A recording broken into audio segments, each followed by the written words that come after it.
സഖാവെ, ഇപ്പോൾ ഇന്നലെ രാത്രി ADGP MR രാജ്കുമാറിനെതിരെ ഇപ്പോൾ വിജിലൻസ് അന്വേഷണം പ്രഖ്യാപിച്ചിരിക്കുകയാണ്. തീർച്ചയായും അദ്ദേഹത്തിനെതിരെ ഇപ്പോൾ നിലവിൽ ഒരു DGPയുടെ നേതൃത്വത്തിൽ അന്വേഷണം നടത്തുന്നുണ്ട്. അദ്ദേഹം ADGP ആയതുകൊണ്ട് വിജിലൻസ് അന്വേഷണം മറ്റൊരു DGP ആയിരിക്കും നടത്തേണ്ടി വരിക. അങ്ങനെ 2 DGP ഉദ്യോഗസ്ഥർ അന്വേഷണം നേരിടേണ്ടി വരുന്ന ഒരാള് വീണ്ടും ഈ ലോ ആൻഡ് ഓർഡർ പോസ്റ്റിൽ ഇരിക്കുന്നത് എത്രമാത്രം ധാർമ്മികമായിട്ടെങ്കിലും അത് ശരിയാണ്? യഥാർത്ഥത്തിൽ ഈ പ്രശ്നത്തെ ഈ നിലയിലല്ല നിങ്ങൾ സമീപിക്കേണ്ടത്. ADGPക്കെതിരായി ആരോപണം ഉയർന്നു വന്നു. ആ ആരോപണത്തെക്കുറിച്ച് സമഗ്രമായ അന്വേഷണം നടത്തുമെന്നും അന്വേഷണത്തിൽ കുറ്റവാളിയാണെന്ന് കണ്ടെത്തിയാൽ കർശനമായ നടപടി സ്വീകരിക്കുമെന്നും കേരളത്തിൻ്റെ ബഹുമാനപ്പെട്ട മുഖ്യമന്ത്രി വ്യക്തമാക്കിയിട്ടുണ്ട്. ഗവൺമെൻറ്റിൻ്റെ ഈ നിലപാടിന് പിന്തുണ നൽകുന്ന സമീപനമാണ് ഇടതുപക്ഷ ജനാധിപത്യ മുന്നണി പൊതുവെ സ്വീകരിച്ചിട്ടുള്ളത്. നേരത്തെ ഞാൻ പത്രപ്രതിനിധികളെ കണ്ട സമയത്ത് ഈ ചോദ്യങ്ങളെല്ലാം നിങ്ങൾ ഉന്നയിച്ചിട്ടുണ്ട്. ആ സമയത്ത് ഞാൻ പറഞ്ഞൊരു വാചകം, കാത്തിരിക്കുക, ഗവൺമെൻറ്റിൻ്റെ നിലപാട് നിങ്ങൾക്ക് ബോധ്യമാകും. ഇപ്പോൾ ഞങ്ങളെടുത്ത നിലപാട് ശരിയാണെന്ന് തെളിയിക്കുന്ന സമീപനം ഗവൺമെൻറ് സ്വീകരിച്ചു വരികയാണ്. ഈ അന്വേഷക സംഘത്തിന് നേതൃത്വം നൽകുന്നത് കേരളത്തിലെ ഉന്നത പോലീസ് ഉദ്യോഗസ്ഥനാണ്, DGP.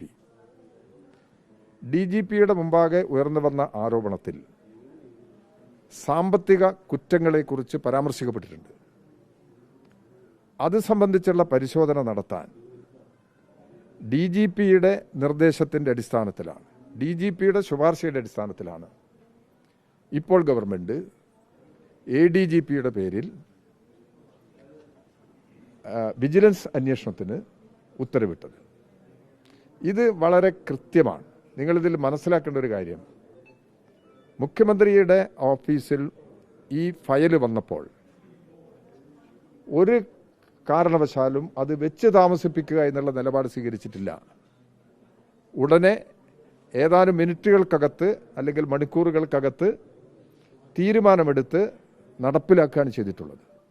അതുകൊണ്ട് ഒരു കുറ്റവാളിയെയും സംരക്ഷിക്കുക എന്നുള്ള നിലപാട് ഗവൺമെൻറ്റിനില്ല. ഗവൺമെൻറ് എന്നുള്ള നിലയിൽ നിയമത്തിൻ്റെ എല്ലാ വശങ്ങളും പാലിച്ചുകൊണ്ട് മാത്രമേ ഗവൺമെൻറ് നടപടിയെടുക്കാൻ കഴിയുള്ളൂ. ആ ബോധ്യം ഞങ്ങൾക്കുണ്ട്. അതുകൊണ്ടാണ് ഗവൺമെൻറ് നടപടികൾ കൃത്യതയോടുകൂടി തന്നെ സ്വീകരിക്കും എന്ന നിലപാട് നേരത്തെ തന്നെ വ്യക്തമാക്കിയിട്ടുള്ളത്. ആ നിലപാട് തന്നെയാണ് ഗവൺമെൻറ് തുടരുന്നത്. വിജിലൻസ് അന്വേഷണം നടത്തി റിപ്പോർട്ട് വരട്ടെ, അപ്പോഴാണ് വിജിലൻസ് സാമ്പത്തിക കുറ്റങ്ങളെ സംബന്ധിച്ചിടത്തോളമുള്ള വ്യക്തത വരുത്താൻ കഴിയുക. അത്തരമൊരു നിലപാട് സ്വീകരിച്ചിട്ടുണ്ട്. ഇതിൽ ഗവൺമെൻറ്റിൻ്റെ നിലപാട് വളരെ തുറന്ന മനസ്സോടുകൂടിയുള്ളതാണ്. അല്ല, ഈ കേരളത്തിൽ കുറ്റകൃത്യങ്ങൾക്കെതിരായി ഗവൺമെൻറ് സ്വീകരിക്കുന്ന സമീപനം ഒന്നുകൂടി അരക്കിട്ടുറപ്പിക്കുന്നതാണ് ഈ കാര്യത്തിൽ സ്വീകരിച്ചിട്ടുള്ള നിലപാട്. ഏത് പൂരത്തിൻ്റെതോ? ആരാ 1 വർഷമായി എന്ന് പറഞ്ഞു? അടുത്ത പൂരം വരട്ടെ, അപ്പം നമുക്ക് 1 വർഷം എന്ന് പറയാം. നിങ്ങൾ ഗവൺമെൻറ് സംവിധാനങ്ങൾ കൃത്യമായി പ്രവർത്തിപ്പിക്കേണ്ടതുണ്ട്. അത് നിയമത്തിന് ഏതെങ്കിലും തരത്തിലുള്ള പഴുതു കൊടുക്കാത്ത നിലയിൽ എല്ലാ പഴുതുകളും അടച്ച് നടപടി സ്വീകരിക്കാനാണ് ഗവൺമെൻറ് ശ്രമിക്കുന്നത്. അത് നിങ്ങൾ ആ നിലയിൽ കാത്തിരുന്ന്, ക്ഷമയോടുകൂടി കാത്തിരുന്ന് ഗവൺമെൻറ് കുറ്റവാളികളെ സഹായിക്കുന്ന നിലപാടെടുത്തിട്ടുണ്ടോ? ഉണ്ടെങ്കിൽ അങ്ങനെ പറ. CPIൻ്റെ നിലപാട് വേറെ. ഞാൻ ഒരു LDFൻ്റെ പോകുന്ന ഒരു പാർട്ടിയാണത്. ആ പാർട്ടി എന്നുള്ള നിലയ്ക്ക് ഒരു പാർട്ടി എന്നുള്ള നിലയ്ക്ക് നിലപാട് പറഞ്ഞെന്ന് വരും.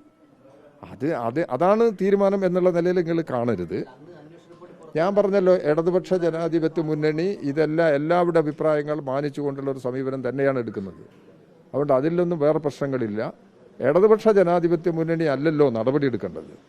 ഇടതുപക്ഷ ജനാധിപത്യ മുന്നണിക്ക് ഒരു പ്രശ്നത്തെക്കുറിച്ചുള്ള അഭിപ്രായമാണ് പറയാൻ കഴിയുക. ഈ പ്രശ്നത്തിൽ ഇത് ഭരണപരമായ നടപടിയാണ്, നിയമപരമായ നടപടിയാണ്. ആ നിയമപരമായ നടപടി ഗവൺമെൻറ് സ്വീകരിക്കുകയാണ്. അതാണ് ശരി. ഏത് ഇടപെടല്? അല്ല, അതല്ല, അത് തൃശ്ശൂർ പൂരം വേറെ. തൃശ്ശൂർ പൂരങ്ങൾ പെട്ടെന്ന് തൃശ്ശൂർ പൂരത്തിലേക്ക് ചാടിയത് കൊണ്ടാണ്. തൃശ്ശൂർ പൂരവുമായി തൃശ്ശൂർ പൂരവുമായി ബന്ധപ്പെട്ടുകൊണ്ടുള്ള പരാതിയും ഗവൺമെൻറ് മുമ്പിലുണ്ട്. ആ പരാതിയിലും ഗവൺമെൻറ് ശരിയായ നിലപാട് സ്വീകരിച്ച് തന്നെ മുമ്പോട്ട് പോകും. ആവശ്യമായ പരിശോധന നടത്തണം.